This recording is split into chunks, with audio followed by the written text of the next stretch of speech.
Hey ho und willkommen zurück zu Bravely Default HD. Wir sind hier im Anwesen von Doroso. Ja, und die letzte Sidequest in Kapitel 4. Hier erwarten uns einige Stockwerke. 7 Stück, glaube ich, waren das. Und wir haben einige Schätze hier zu finden. Wir haben viel Geschichte, beziehungsweise Lore kriegen wir hier gleich mit. Jedes Mal auf jedem Stockwerk gibt es so ein Gemälde und dann wird uns ein bisschen mehr von der Geschichte von dieser Welt hier offenbart und so ein bisschen am Ende noch einen fetten Boss, den wir noch bekämpfen müssen. Aber sonst ist es eigentlich sehr angenehm, hier rumzulaufen, weil die Stockwerke sind recht klein. Was hier eigentlich wirklich das Problem ist, sind die Encounter. Die sind sehr, sehr stark. Besonders diese Höllenhunde, die haben halt so viel Impact auf dich, weil die kontern und physisch hast du ja echt kaum eine Möglichkeit, hier wirklich vernünftig durchzukommen. Wir sind hier jetzt auf knapp Level 70 und trotzdem hätte ich hier Probleme durch die Konter. Die machen so viel Schaden. What magnificent vestments. This must be none other than Lord De Rosso.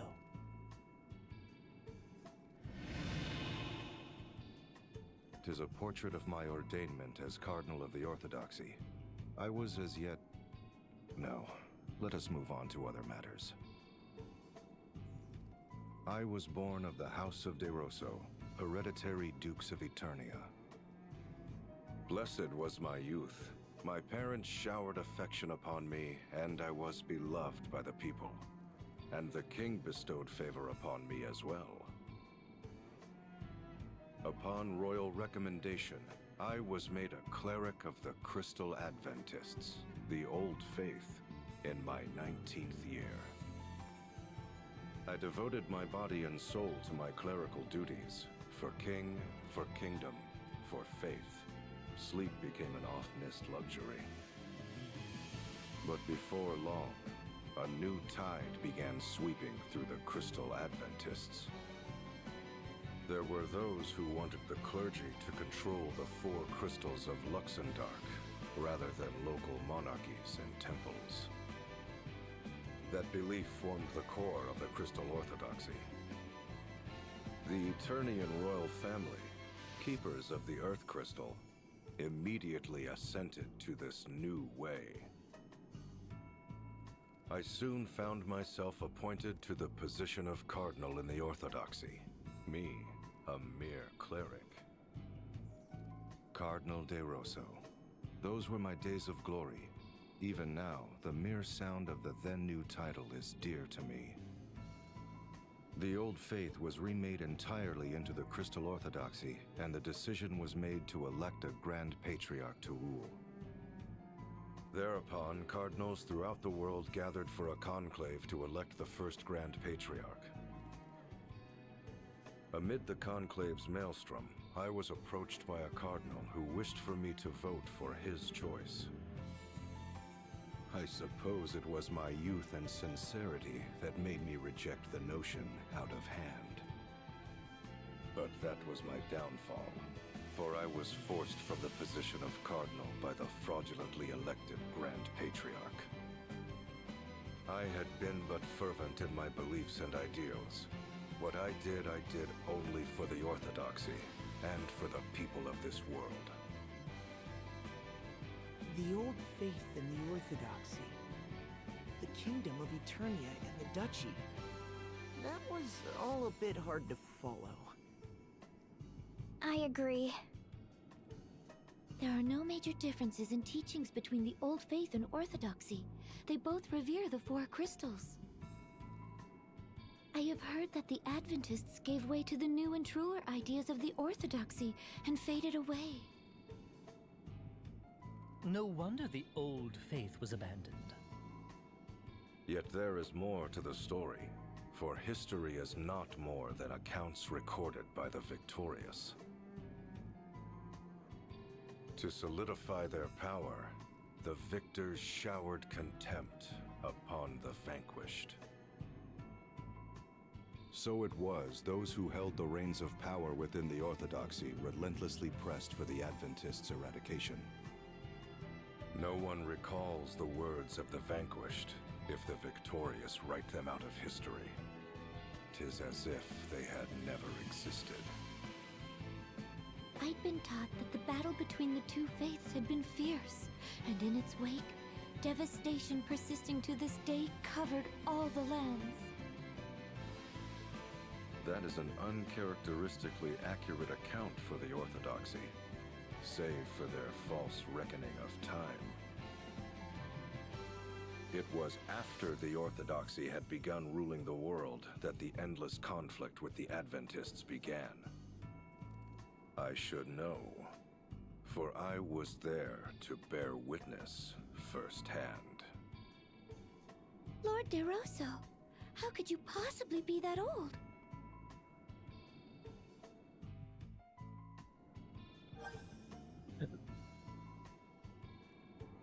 Fürst Rossos epische Redekunst. Ringabel, du hast ja einen halben Wald abgesägt, während Fürst Rosso mit uns gesprochen hat. Wald abgesägt? Sie meint, du hast geschlafen. Oh, war das so offensichtlich? Offensichtlich? Du hast geschnarcht wie ein Bär. Im Ernst? Bitte verzeih mir, sogar ich weiß, dass sich so etwas nicht gehört. So ist es, auch wenn diese Rede wirklich sehr, sehr lang war. Sie hat recht, Ringabel. Du warst sehr unhöflich. Sogar ich bin von einem Schnarchen wach geworden. Was? Soll das heißen, du hast auch geschlafen, Edea? Okay, die Ringabel und Edea, die sind sich doch manchmal ähnlicher, als sie denken. So, apropos, ja, Encounter. Ich habe komplett vergessen, die einzuschalten, muss ich sagen.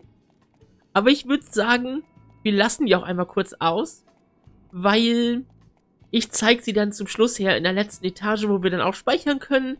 Ich glaube, das ist ein ziemlich cooler Kompromiss, weil wir haben hier eigentlich viel Lore zu lesen und zu hören. Und ich glaube, das geht schon lang genug dann. Dann können wir auch noch schön den Fight machen, wenn wir wollen.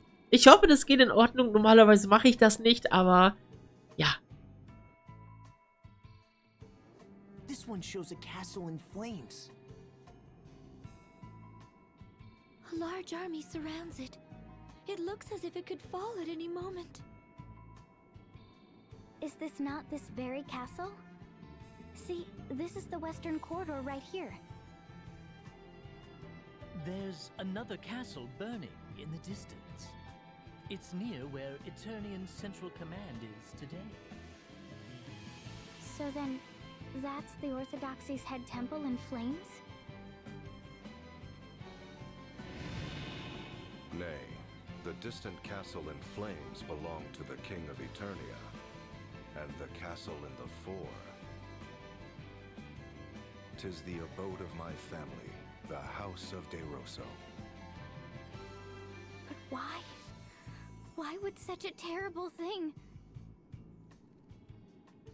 The kingdom of Eternia was suddenly beset by a great host from another land. We would later come to know that it was a four-state coalition sent by order of the Crystal Orthodoxy. They had been told the King of Eternia sought a return to Adventism and was arming for war against the Orthodoxy. The Grand Patriarchy used this fiction to order a great muster of forces from across the lands. Alas, I failed to heed the many warning signs. I rejected the scheming Cardinal's choice for Grand Patriarch.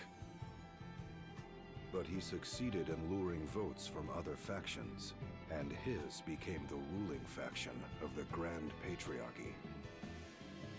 It was they who wished to establish Crystal Orthodoxy as the uncontested world religion. Under their orders, the castle of the Eternian King was besieged. It fell in mere weeks. Before long, the great host was at the gates of our castle, and my father lay brutally murdered. The water supply was poisoned, and the Orthodoxy's forces drew an ironclad ring around the castle. By then, the castle sheltered naught but the elderly, the young, the wounded. There was no hope of resistance. I was forced to sue for peace, even offering my own mother as hostage per their demands. Yet that failed to break the siege. The commoners who had placed their faith in my family and me slowly starved to death. It was then that a letter arrived from a man.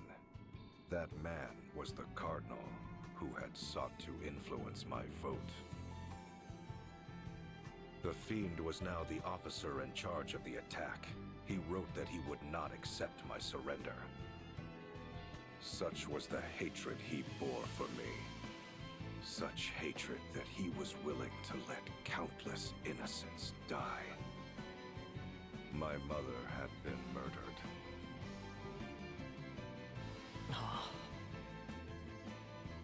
Our castle was consumed in flames. That is the painting you see here. How could the Orthodoxy do such a thing? This all reminds me of what happened during the Great Plague. Indeed. Perhaps the Templar and I are not so very different. To be betrayed by what you believe in. To have your family and those you protect murdered.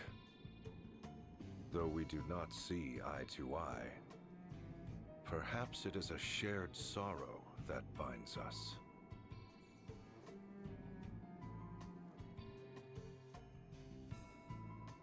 Ich finde das richtig interessant, was man da so lesen kann oder beziehungsweise da hören kann. Diese ganze Geschichte um DeRosso und alles Mögliche, was so in der Vergangenheit abgegangen ist, das finde ich sau spannend. Keine Ahnung. Das ist echt cool. Dann laufen wir erstmal hier wieder vorbei. Wie gesagt, die Stockwerke sind sehr kompakt. Die sind sehr viel nach oben. Macht auch irgendwie Sinn, wenn es einfach nur so eine Villa ist. Und wir haben hier immer pro Stockwerk, wie gesagt, ein Bild. Dann kriegen wir ein bisschen Text. Das ist ziemlich cool. Das gefällt mir sehr. Look! Such fierce flames.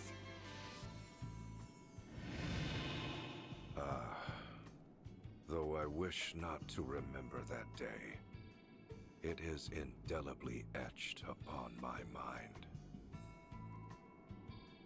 How did you survive?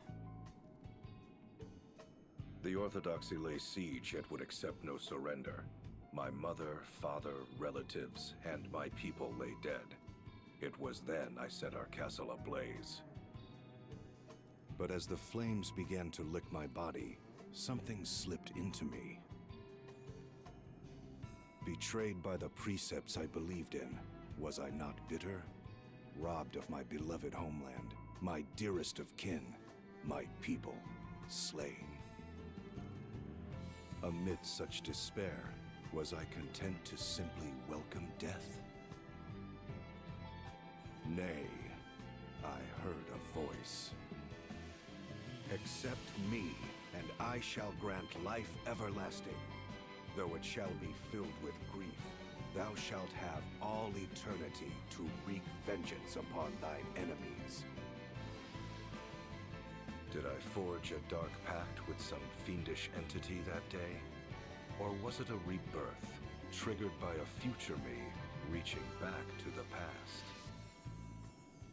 Panicked upon failing to find my body, the Orthodoxy chose to denounce my family and me as ghoulish vampires. Thus have I been living in a mortal existence ever since. Then the name Vampire Castle is... A lie that has been perpetrated by the Orthodoxy for some 2,400 years. Though it is true I am immortal, I am no vampire. I find the smell of blood too revolting to ever drink it. Having said that, I have done naught to quell the rumors. In truth, I endeavored to embellish them. My ability to transform myself into a bat and grow these fangs are the fruits of many years. Long, long years of effort. Tell me, O Vestal of the Wind, what does the Crystal Orthodoxy have to say about the passing of the first Grand Patriarch? He chose the second Grand Patriarch and prayed for peace and the well-being of the faithful as he passed peacefully from this world. Passed peacefully from this world, you say? I know the truth to be far different. What do you mean? The first Grand Patriarch was assassinated, along with his Archbishop, the man who had been my bane. The assassin himself tells you this. There is no other truth. That was when I forsook this land. Soon after, sightings of the vampire Lester de Rosso began to crop up throughout the world. I became a veritable Duke of Darkness, forging ties with those bearing hatred toward the Orthodoxy, and those it had oppressed. I was the enemy of man, the hated and feared vampire. But more than that, I was known as the arch-enemy of the Orthodoxy. And after some 500 years, a fateful encounter with one whom you all know well. No, let us leave the matter for another time.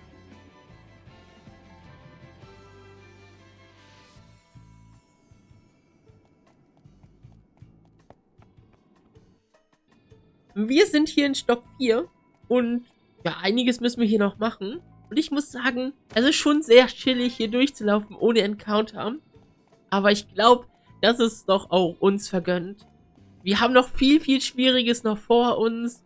Und ja, bei so viel Text und Geschichte habe ich irgendwie das Gefühl, es wirkt schon angenehmer, wenn man sie so schnell hintereinander hat, dass man halt den Zusammenhang noch irgendwie so mitbekommt. Weil die Encounter halten einen schon sehr stark auf und teilweise sind dann 10 Minuten oder 15 Minuten teilweise sogar dazwischen. Also ich glaube, dieser Dungeon wäre auch viel zu lang mit Encounter. Wir werden hier wahrscheinlich Minimum 2 Stunden drin oder so. Und ich dachte, das machen wir es ein bisschen kompakter. A battlefield landscape? It represents the long and hard-fought war between the Orthodoxy and we denizens of darkness. For 500 years, my thirst for vengeance remained unsated. It had also been 500 years since the Orthodoxy had been founded. The world was in the midst of an age of seafaring and piracy. Compared to the great exchange of ideas and information, the once hallowed Orthodoxy began to lose its luster. The authority of the Grand Patriarch and the Orthodoxy itself began to wane. Fearing irrelevancy, the Grand Patriarchy acted rashly to regain its authority. This led to the unusual decision to select a commoner, the gifted young Juliana, for an important task. Juliana? Sage Juliana? Yes, indeed. At age 20, the young Juliana became High Inquisitor of the Crystal Orthodoxy. It's hard to believe he ever was young. It was no laughing matter, for there was no one more skilled at rooting out enemies of the faith than he. The shadowy ones, those who had been working against the Orthodoxy, were crushed by the host he led. In the several decades that saw him age, I cannot count the number of times we have crossed swords, he and I. In the great battle waged on the Karka Plain, the might of our clashing forces rent the very earth into a vast rift. You mean the rift under Ison Bridge? In the battle at the foot of Mount Fragmentum, our armies smoked the mountain to its very roots. So that's how that ravine was created. And in the battle fought on the Harina Plain, the once fertile earth was reduced to desolation. The loss of that fertile plain is believed to have ushered in the downfall of the Harina dynasty. To think any sort of battle could change the face of the earth so. We fought our final battle 1800 years ago on the Norende Heights in the land of Kaldisla. The Norende Heights? That's where the Great Chasm opened up! In the end, Juliana, High Inquisitor of the Crystal Orthodoxy, utterly defeated me, Lord De Rosso, leader of the Shadows. You were defeated? But you're here with us today! Yes, well, there was more to that final battle than meets the eye. You see, I ceded the glory of victory to young Juliana that day. I say young in my reckoning, for he was already 100 then. Juliana returned triumphantly to Eternia with what he claimed to be my remains. What he brought them was not human. And when the Templar attacked the head temple 15 years past, it is said they found my tomb deep underground. Ever dreading the darkness and my return, the Orthodoxy kept those duplicitous remains under arcane seal for over 1,000 years. 'Tis a tale replete with irony, is it not?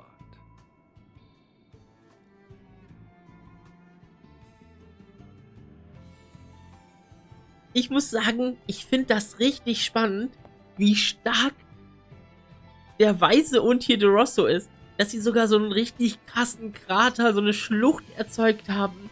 Wahrscheinlich sogar noch mehr. Und wir haben ja gesehen in Hardshield, also die Region ist völlig verwüstet irgendwie. Da wächst nichts mehr. Und das schon seit Jahrtausenden. Das ist so krass, wie broken die eigentlich sind. Was mich eigentlich hier wundert, dass wir bisher nur ein einziges Gruppengespräch hatten. Ich dachte irgendwie, die erzählen irgendwie nach jedem Gemälde irgendwas. That is Sage Juliana. Yes, indeed. No one would mistake such a man for young now. Having put down the blood-sucking Lord De Rosso, bane of the Crystal Orthodoxy, he became the first ever commoner to become an archbishop. Perhaps it was a small honor they threw his way, for he was already 101 years old and would not long count among the living. That makes it sound despicable. Agreed.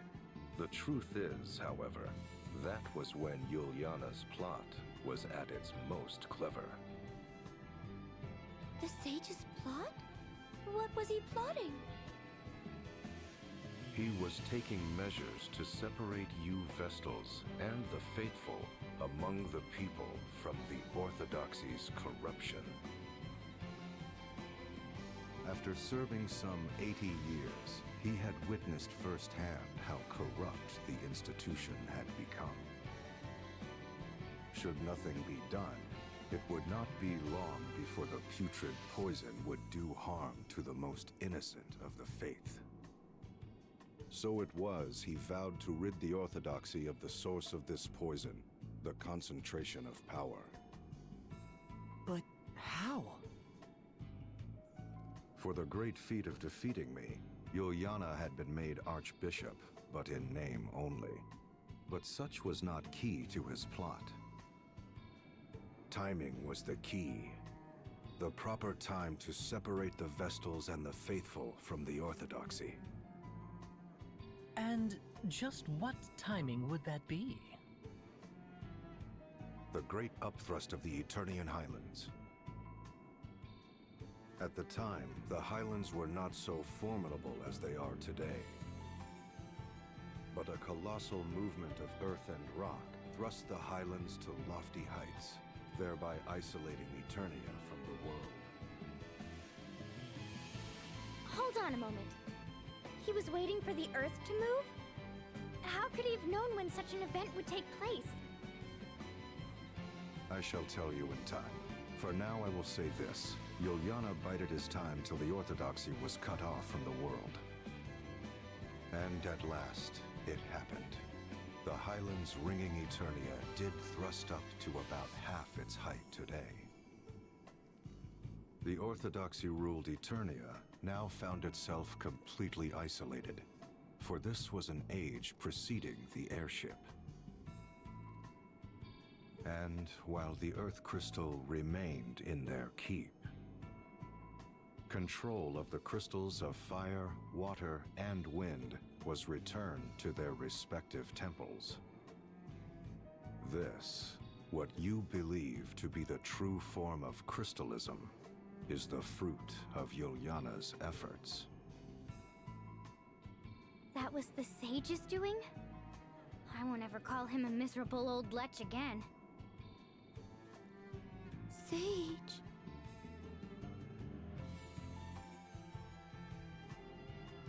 Wir haben es auch bald geschafft. Wir sind jetzt im 6. Stockwerk und es ist doch das letzte. Ich habe irgendwie gedacht, wir hätten 7. Aber wir haben noch hier ein letztes Gemälde, was wir uns anhören können. Und dann gehen wir zum Boss. Ich meine, es ist ja keine Überraschung, dass wir nach einer Sidequest einen Bossfight haben und einen neuen Job bekommen. Und da steht er auch schon vor seinem Thron. Aber erstmal hören wir uns das hier an. What is that glowing jewel-like object? I could swear I've seen something like that before. I believe you have seen a similar sight countless times. It is known as an asterisk. An asterisk? As in those objects we possess? Yes, indeed. The second stage in Yuliana's plot against the Orthodoxy's authority was to deprive them of the power to grant vocations. Grant vocations? I'm afraid I don't follow. Before Yuliana intervened, special approval was required to change vocations within the Crystal Orthodoxy. In this way, the institution grew rich through fat profits they called alms. Oh, so the Orthodoxy cornered the job market and the fees to participate therein. In layman's terms, yes. But Yuliana exposed this fact before the reigning Grand Patriarch. It was then that Yuliana approached panicked high officials and the Grand Patriarch himself with a proposal of pure genius. He showed them a stone known as an asterisk, saying the granting of vocation should be based on it, overseen by the Orthodoxy. Those who sought such vocations would apply to the Orthodoxy and pay a fair price. Anyone with the means to pay could thus learn a new job. That's no different from the old system where people had to pay alms. No different indeed. But the Grand Patriarch and his officials had not but the material profits of the Orthodoxy in mind. Hence, they accepted Yuliana's proposal without question, even appointing him to the important position of overseeing the new asterisk system. I fail to see how that really changed anything. Well, it did far more than you would guess, for he was the only one who knew how to make the asterisk stones.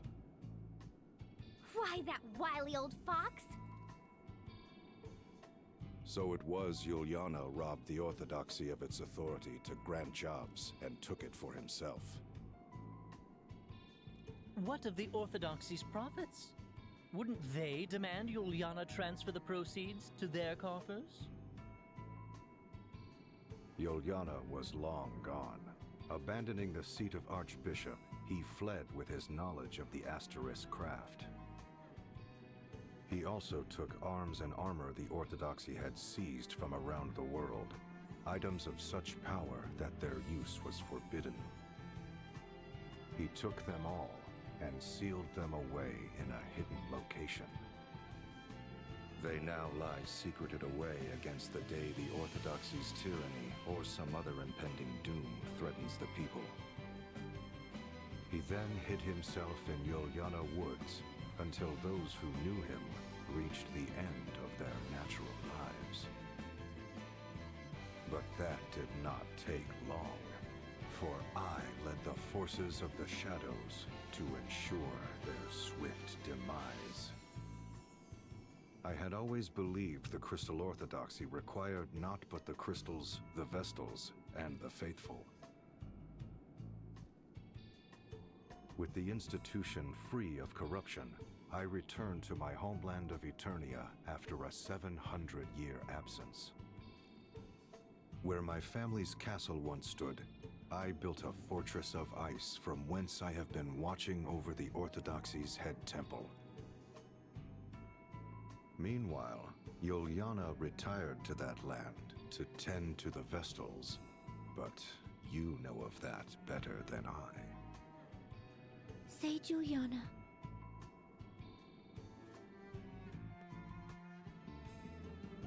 So, ich würde sagen, da wir jetzt nur noch bis zum Händler laufen müssen, schalte ich mal ganz kurz die Encounter an, um die dann mal herzuzeigen. Und es triggert auch sofort ein. Okay, hier die fliegenden Gegner, die sind nicht das größte Problem. Es sind eigentlich eher die Hunde, weil sie so krass kontern. Und wir haben, glaube ich, keinen Freiberufler dabei. Deswegen greifen wir die einfach an. Ich glaube, die hatten eine Windschwäche. Wir können auf jeden Fall schon mal Eisgard drauf machen für die Höllenhunde. Höllenhunde, ich weiß gar nicht, ob das wirklich Hunde sind. Also Höllenhunde, auf jeden Fall sind es Hunde, aber ich weiß nicht, welche Bezeichnung. Dann einmal den Panzerknacker und dann könnten wir eigentlich auch mal eine Aerogard zaubern. Weil, wie gesagt, die haben eigentlich, wie ich das weiß, eine Windschwäche. Gefühlt jede Flugmonster hier in dem Spiel hat eine Flugschwäche. So, die sind gar nicht mal das Problem. Die auf jeden Fall nicht. Die machen auch extrem viel Schaden. Aber die sind okay. Die kann man relativ gut handeln. So ist das nicht. Aber wie gesagt, die haben gar nicht so viel Leben und eigentlich machen die nur viel Schaden. Hat man ja gesehen, sogar Edea hat 2000 Schaden bekommen. Oder, ja doch, glaub schon. Bin jetzt gar nicht so ganz sicher. Aber die Hunde sind die schlimmsten. Irgendwie hat Ringabel nichts ausgerüstet. Warum? Wieso ist da was? Habe ich das aussehen abgerüstet? Ich habe keine Ahnung. So, aber wir kriegen ziemlich viel Geld, ziemlich viele Erfahrungspunkte und viele Jobpunkte. Das ist sehr, sehr cool. Und der Schwertmeister ist gleich auf Level 14. Das ist sehr, sehr schön. So, wir geben einmal Ringabel mal eben Waffen. Das geht ja gar nicht. So, wir haben erstmal vorübergehend die angerüstet. Dann können wir erstmal uns aufheilen. Und auf den Weg dorthin hoffe ich, dass wir dann noch diesen Höllenhund bekommen. Unser letztes Item. Einmal kurz drehen. Komm schon. Ich hoffe, wir kriegen den Hund jetzt. Ja, und die sind die krassesten. Also ohne Witz. Man muss hier richtig, richtig aufpassen. Wir können hier Eisgard zaubern. Wir haben auf jeden Fall eine Wasserschwäche. Ja, Cerberus, okay, Höllenhund. Cerberus ist ja... Okay, ist jetzt nicht unbedingt jetzt abwegig. Und der Geysir ist tatsächlich ein Wassermove. Und das ist ziemlich cool. Dann können wir nämlich einen Cerberus vielleicht sogar rausnehmen. Und wir zaubern Aerogard.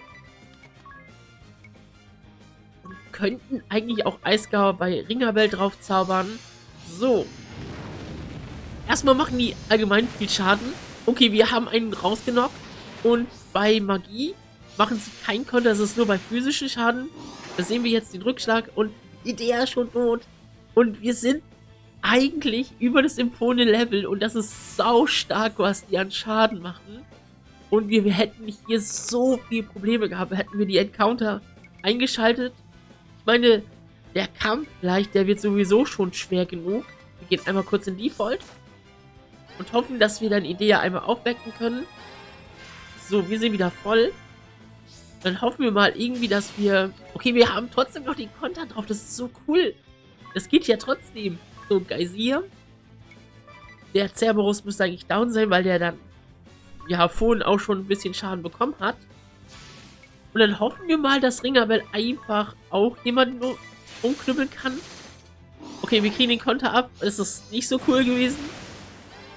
So, wir werden Ringabel einfach nochmal wiederbeleben. Und ihr seht, wie viel Schaden die machen, wie schwer die sind. Also man muss hier schon teilweise echt taktisch kämpfen. Das ist echt krass. Eigentlich kann man sagen, dass so gesehen der Konter das am schwierigsten ist von den Gegnern. Die Gegner selber sind gar nicht mal das Problem, sondern nur, dass diese Cerberus-Gegner einfach diesen Konter haben und auch noch so viel Schaden machen.